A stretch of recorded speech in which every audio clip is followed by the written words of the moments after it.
चालेल झालं की करू आपण. हरे राम राम राम हरे हरे, हरे कृष्ण कृष्ण कृष्ण हरे हरे, हरे राम राम राम हरे कृष्ण कृष्ण कृष्ण हरे हरे, हरे राम राम हरे हरे, हरे कृष्ण कृष्ण कृष्ण हरे हरे. हरे राम राम राम हरे हरे, हरे कृष्ण कृष्ण कृष्ण हरे हरे. कुंडलिका वरदर विठ्ठल श्री ज्ञानदेव तुकाराम पंढरीनाथ भगवान की, माऊली ज्ञानेश्वर महाराज, जगद्गुरु श्री संत तुकाराम महाराज, सब संतन की जय. अपने से माता पिता, गणपती बाप्पा मोरया, मंगलमूर्ती मोरया. ज्ञान मी पहिलं म्हणेल, मागचं तुम्ही म्हणा. ज्ञान राज माझी योग्याची माऊली, ज्ञानराज माझी योग्याची माऊली, जेणे निगमवल्ली प्रगट केली, जेणे निगमवल्ली. प्रकट केली. गीता अलंकार नाम ज्ञानेश्वरी, अलंकार नाम ज्ञानेश्वरी, ब्रह्मानंद लहरी प्रगट केली, ब्रह्मानंद हरी प्रगट केली. अध्यात्म विद्येचे लाविले रोप, अध्यात्मविद्येचे लाविले रूप, चैतन्याचा दीप उजळीला, चैतन्याचा दीप उजळीला. 56 भाषेचा केला से गौरव, 56 भाषेचा कैलासे गौरव, पवार नवे नाव उभारली, भवानी नाव उभारली. श्रवणाचे मी से बैसावे बोनी, साम्राज्य भुवनी सुखी नंदे,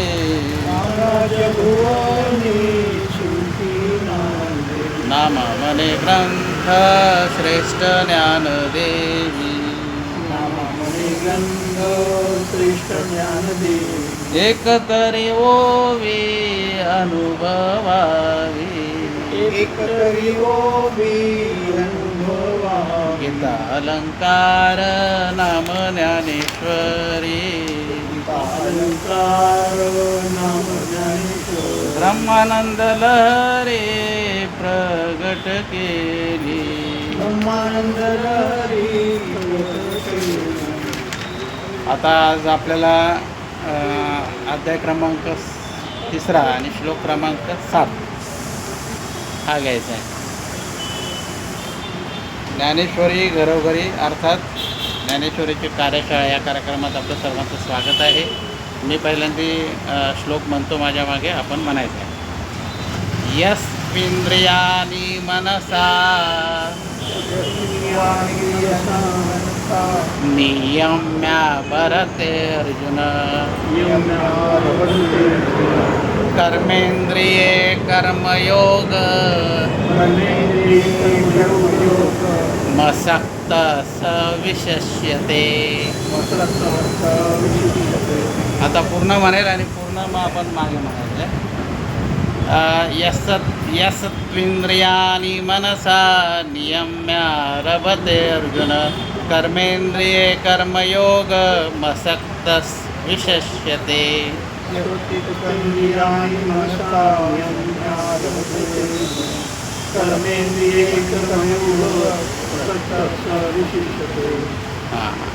आजचा दिवस जो आहे ना, आज आहे 28 एप्रिल आहे की नाही. आज जागतिक कामगार सुरक्षा दिन आहे. जागतिक कामगार सुरक्षा दिन. आणि पुढे आपल्याला हा जो श्लोक आहे, या श्लोकामध्ये भगवंत आपल्याला श्रेष्ठ मनुष्य कोण आहे याचं प्रतिपादन करतो.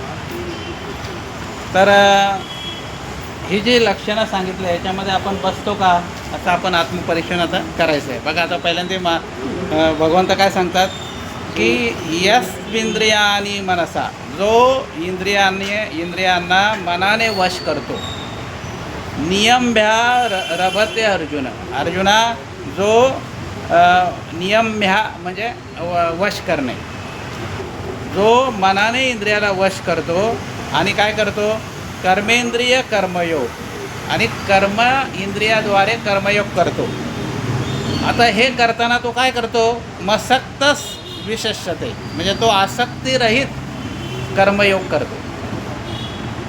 बघा हर्षसाहेब, दोन गोष्टी आहेत त्याच्यामध्ये.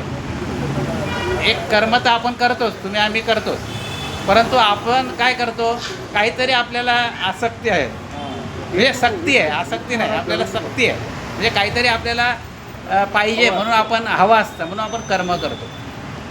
आणि वास्तविक भगवंत सांगतात की कुठल्याही हेतूशिवाय आपण कर्म करायला पाहिजे. याच्यामध्ये तुम्हाला दोन उदाहरण देता येतील.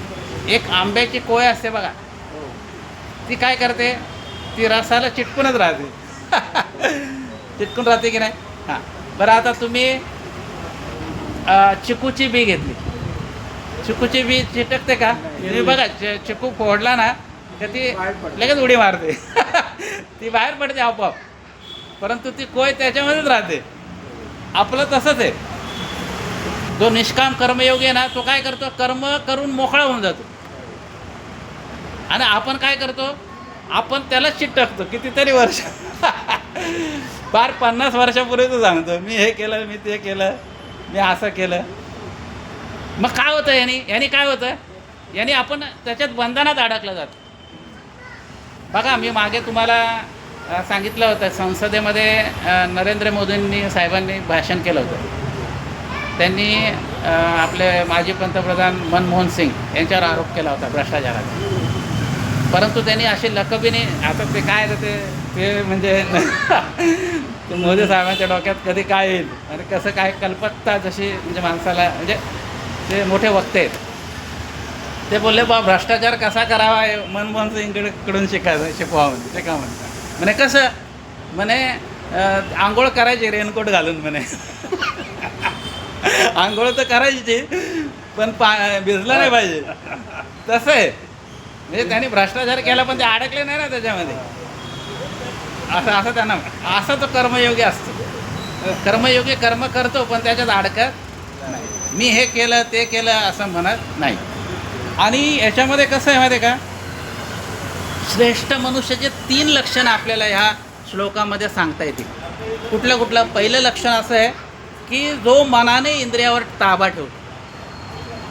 दुसरा आहे तो विषयावरती तो आसक्त राहत नाही, म्हणजे त्याला विषय पाहिजेच, त्याचे जिभेला सोसले नसतात. त्याचं शरीर असं नाही म्हणत की मला गरमच पाणी पाहिजे किंवा मला थंडच पाणी पाहिजे. जे थंड असेल तर थंड आणि गरम असेल तर गरम. आणि तिसरी गोष्ट असं आहे, इंद्रियाद्वारे योग्य रीतीने तो कर्मयोग करतो. म्हणजे 3 गोष्टी आहेत बघा. आपण ह्या पद्धतीने जर का केलं तर आपण सुद्धा निष्काम कर्मयोग करू शकतो. असं काय नाही बघा, जे समजा कर्मवीर भाऊराव पाटीलांना साध्य झालं ते आपल्याला काय नाही होणार, पण आपण कसं करतो, आपण तो प्रयत्न करत नाही. आणि ह्या श्लोकामध्ये ज्ञानोबारायांनी एकदम म्हणजे एक ओवी वापरलेली आहे. ते असं बोलतात, 73 क्रमांकाची ओवी आहे. तो जो श्रेष्ठ मनुष्य आहे ना, तो कसा असतो माहिती आहे का, तैसा सामान्यत्व पाहिजे, सामान्यच दिसतो तो का असा स्पेशल दिसत नाही. आणि पुढे काय, तरी साधारणची देखील दिसायला पण तो साधारणच दिसतो. आणि पुढे काय, पुढे म्हणतात, एरवी निर्धारिता नेनी जे सोय जयाची. अहो त्याचं वर्णन करता येणार नाही म्हणे, पण एरवी वर्णन करायचं असलं ना श्रेष्ठ पुरुषाचं तर करता येणार नाही. म्हणजे ज्ञानियांचे राजे जर का असं म्हणतात की श्रेष्ठ पुरुषाचं वर्णन करता येत नाही, तर तुम्ही आपण काय करणार. फक्त भगवंत बोलून गेले एवढंच या श्लोकामध्ये. परंतु त्यांनी ज्ञानोबारायाने एक किनार अशी प्रगट केली आपल्यासमोर. आणि तुम्हाला माहिती आहे, ही गीतेचं भगवंतानी गीता सांगायचं दोनच कारण आहेत. एक पहिलं कारण आहे अर्जुनाला मोह घालवायचा होता, आणि दुसरं कारण आहे स्वतःचा स्वार्थ होता भगवंताचा. तर काय स्वार्थ होता तो, की त्यांना संतांची स्तुती करायची होती. म्हणजे अर्जुनाचा तर मोह घालवायचाच होता, हे तर मेन कारण आहे. परंतु त्यांनी स्वतः बघा, माणूस प्रत्येक माणूस हा स्वार्थी असतो. संतसुद्धा स्वार्थी असतात, स्वार्थीच असतात ना. जेव्हा ते स्वतःचा स्वार्थ म्हणजे परलोक गाठतात ना ते आपल्यासारख्या लोकांच्या नाहीच लागतात का? ते नाही लागत. तसं भगवंत हा पण स्वार्थीच आहेत. त्यांना संतांची काय करायची होती? स्तुती करायची होती. आणि आरशे साहेब 18च्या 18 अध्यायामध्ये भगवंतांनी स्तुती केलेली आहे संतांची. परंतु ज्ञानोबाराय एके ठिकाणी म्हणतात ती भगवंताला बरोबर नाही करता आली म्हणजे संतांची स्तुती करायची असेल ना, तर तुम्हाला संत व्हावं लागेल. संतांचा तुकोबराय एका ठिकाणी म्हणतात, संतांचा महिमा संतची जाणती. आणि ते अशा ठिकाणी म्हणतात, अरे किती दुधड जरी म्हैस झाली तर ती कामधेनू होईल का हो? कामधेनू नाही होणार. तसं तुम्ही आम्ही काय संतांचं वर्णन करू शकत नाही. आज जे देवाला नाही जमलं ते आपल्याला काय जमणार. आणि ज्ञानोबारायांनी एक पूर्ण विरामच केला. अर्धीच ओवी आहे बघा, एरवी निर्धारीचा नेणी जे सोय जायची. मी वर्णन करायला लागलो ना, त्याचं वर्णन नाही होऊ शकत. तर असा हा महात्मा असतो. आणि त्यांनी काय केलेलं असतं माहिती आहे का महाराज? त्यांनी सगळे इंद्रियांना कामं दिलेले असतात. रिकामा तो एक क्षण राहत नाही. म्हणजे वाईट विचार त्याच्या मनामध्ये येतच नाहीत. तर याच्यामध्ये एक अभंग मी फक्त म्हणतो. तुकोबारायांचे बंधू होते कान्होबाराय, त्यांनी एक अभंग लिहिला आहे बघा. तो फक्त म्हणजे ओझरचा मी म्हणतो, आणि आपण ओव्याकडे बघू. तो अभंग असा आहे, राम नामाचं महत्त्वाचं आहे. राम नाम काय बघा. राम म्हणता काम क्रोधाचे दहन. तुम्ही जर का तोंडाने राम म्हटला ना, तुमचं काम पण जाणार आणि क्रोध पण जाणार. आणि पुढे काय रामाचं काय आहे? होय अभिमान देशोधडी. तुमचा अभिमान पण जाईल. पुढे काय म्हणतात? राम म्हणता कर्म तुटेल भवबंधन. कर्माचं बंधन आहे ना, ते तुटेल राम म्हणताना. आणि पुढे काय?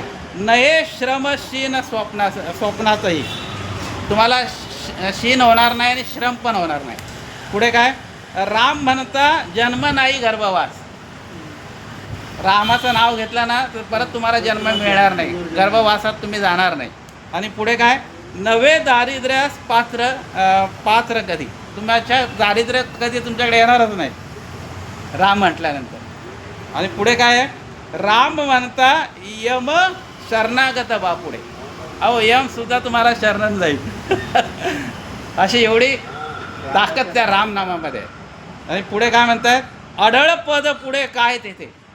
अहो ध्रुवाला अढळ पद मिळालं होतं, आहे की नाही? ओम नमो भगवते वासुदेवाया या नामाचा जप केला तर ध्रुवाला काय मिळालं? अढळ पद मिळालं. तर ते कान्होबाराय म्हणतात ते सुद्धा तुच्छ आहे राम नामापुढे अढळ पद सुद्धा काय तुच्छ आहे. पुढे बघा, राम म्हणता धर्म घडते सकळ. सगळं धर्म तुमच्याकडे राम म्हणताने घडतं. फक्त 2च अक्षर आहेत राम. त्याला काही जण 8च अक्षर म्हणतात एक काना आहे म्हणून. हां, प्रेमसारखं असं, पण 2च अक्षराचं आहे, 2 अक्षराचं. आणि तिमिर पडळ नासे डोळा. तुमचं जे तिमिर आहे म्हणजे अज्ञान, हे संपूर्ण तुमचं नाहीसं होईल, एवढी रामनामामध्ये शक्ती आहे. आणि शेवटचं पद असं आहे, राम म्हणता मने तुकयाचा बंधू तरी जेल भवसिंधू संदेह नाही. तुम्ही हा भवसागर तरुण जाणार याच्यात संदेह नाही. आणि राम एवढं सोपं आहे, सकाळी उठल्यावर राम आणि रात्री झोपायच्या आधी राम, एवढं जरी म्हटलं तरी आपण भवसागरातून काय करू? तरुण जाऊ. आणि याच्या पुढे आता ज्ञानोबाराय काय म्हणतात बघा, 68 क्रमांकाची ओवी बघा. भालेराव काढली. 3रा अध्याय आणि 68 क्रमांकाची ओवी आहे.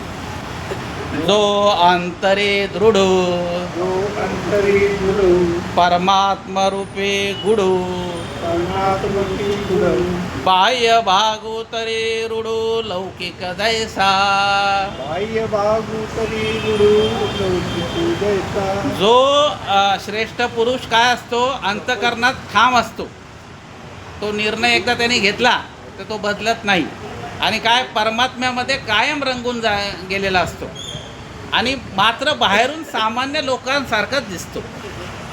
म्हणजे बाहेरून तो काय स्पेशल दिसत नाही, तो महाराजासारखा वाटतही नाही, साधा आपल्यासारखाच असतो. परंतु तो काय करतो, अंतकरणात ठाम असतो आणि भगवंताच्या भजनात कायम लीन असतो. पुढे बघा, तो इंद्रिया आज्ञा न करे जो इंद्रिया अज्ञान करी विषयाचे भयन धरे विषयाचे भयन धरी प्राप्त कर्म न वेरी उचित जे जे. प्राप्त कर्म अविरहित जे जे. या ओवेमध्ये न 3 वेळा आलेला आहे. किती वेळा आलेला आहे? 3 वेळा. बघा तो काय माऊली काय म्हणते, तो इंद्रिया आज्ञा न करी, म्हणजे तो इंद्रियाला आज्ञा करत नाही. म्हणजे इंद्रियाला सांगतो काय तुम्हाला करायचं ते करा. कारण का, त्याने मनाला त्यांनी वश केलेलं असतं. मन इंद्रियाच्या ताब्यात असतं. हां, पुढे बघा, विषयाचं भय न धरी, इंद्रियाला आज्ञा करत नाही, विषयाचं भय धरत नाही आणि काय प्राप्त कर्म न अवेरी उचित जे प्राप्त कर्म आले त्याच्या वाट्याला ते टाळतो. बघा तुकाराम महाराजांचं एवढं बघा, तुम्ही चरित्र जर का बघितलं तर हलाखीची परिस्थिती होती. ते त्यांचा म्हणजे संसाराची वाताहत झाली होती. परंतु त्यांनी असं म्हणतात की त्यांना काहीतरी 5 मुलं होती, 3 मुली आणि 2 मुलं. तर सर्वांची त्यांनी लग्न लावून दिली होती. म्हणजे साधा संसार केला होता त्यांनी, परंतु त्यांचे कर्तव्य त्यांनी पार पाडले. म्हणजे भजन तर करतच होते ते रात्रंदिवस, परंतु आणि काम करून त्यांनी पोट पण भरण्याचा प्रयत्न केला, परंतु त्यांना ते जमलं नाही. आता सगळ्यांना सगळ्या गोष्टी जमत नाही, असं आहे ते. पुढे बघा, तो इंद्रिये कर्मी तो कर्मेंद्रिये कर्मी राहटता तरी न नियमी राहटता तरी न नियमी परिते तेथेचे निउर्मी जाकोळेना. तरी ते निवृत्ती दाखवलेना. कर्म करत असताना तो इंद्रियांना आवर नाही घालत, इंद्रियांना तो मोकळे सोडतो. का? कारण ते मनाच्या ताब्यात असतं, आहे की नाही. त्याच्यामुळे जाऊन कुठे जाणार आहे. एखादा कैदी बघा पॅरालवर सुटतो. पॅरालवर सुटल्यानंतर तो बाहेर तो काय जाणार आहे का कुठे, त्यांना माहिती आहे पोलिसांना जाऊन कुठे पॅराल संपला की याला यावंच लागेल, असं आहे ते. पुढे बघा, त्यापासून होणाऱ्या विषयामुळे तो लुप्त होत नाही. आता हे पटवण्यासाठी ज्ञानोबरायांनी 71 आणि 72 दृष्टांत आपल्याला दिलेला आहे. आता बघा 71 ओवी बघा, तो कामना मात्र न घेपे तो कामना मात्रे न घेपे मोहमळे न लिंपे मोहमळे न लिंपे जैसी जळी जळे न शिंपे पद्मपत्र. जैसे जळी जळे न चिंपे पद्मपत्र. तो कामनाने मोहमायाने लुप्त होत नाही, चिटकत नाही. कशाप्रमाणे, जसं कमळाचं फूल आहे, कमळ जसं पाण्यात आहे पण पाणी नाही लावून घेत. तुम्ही कधी कमळ काढलं तर ते तुम्हाला ओलं नाही दिसणार, पाणी सिटकून जातं त्याचं, असं आहे ते. म्हणजे तो कर्म करतो पण त्याच्यामध्ये अडकत नाही. पुढे बघा, जैसा संसर्ग माझी असे सकळा सारिका दिसे तैसे जैसे तोय संग आभासे भानुबिंब. म्हणजे तो सगळ्यांच्या समाजामध्ये तो वावरत असतो, परंतु समाजाचा संसर्ग त्याच्याकडे होत नाही. कशाप्रमाणे, तसं सूर्य आहे, सूर्याचं बिंब कशात आहे पडलंय, पाण्यात पडलंय तलावामध्ये, परंतु तो त्याचा काही फरक पडत नाही. त्याला पडतो का, तो पाणी त्याला लागतं का, नाही लागत. त्या पद्धतीने बघितलं, हे 2 उदाहरण आपल्याला दिलेले आहेत. पुढे बघा, आता तैसा सामान्यत्व पाहिजे ऐसा सामान्यत्व पाहिजे तरी साधारणचे देखीजे तरी साधारणची देखील एरवी निर्धारिताने निजे सोय जयाची रवी निर्धारिताने निजे सोय जयाची. म्हणजे ज्ञानोबा इथे एकदम म्हणजे जबरदस्त वाक्य सांगतायत की तो सामान्यासारखा दिसत असला तरी त्याच्याबद्दल नक्की काही सांगता येत नाही आणि त्याच्या स्थितीची कल्पना करता येत नाही असा तो महान महात्मा असतो. पुढे बघा ऐशा चिन्नी तू ऐसा चिन्नी चिन्नी तू देखसी तोची मुक्तो देखती तोषी मुक्तू आशा पाश रहितू ओळख पा. आशा पाश रहितू ओळख पा. अशा चिन्हाने युक्त असलेला जो मनुष्य आहे त्याला श्रेष्ठ पुरुष म्हणतात असं ज्ञानोबा राय म्हणतात.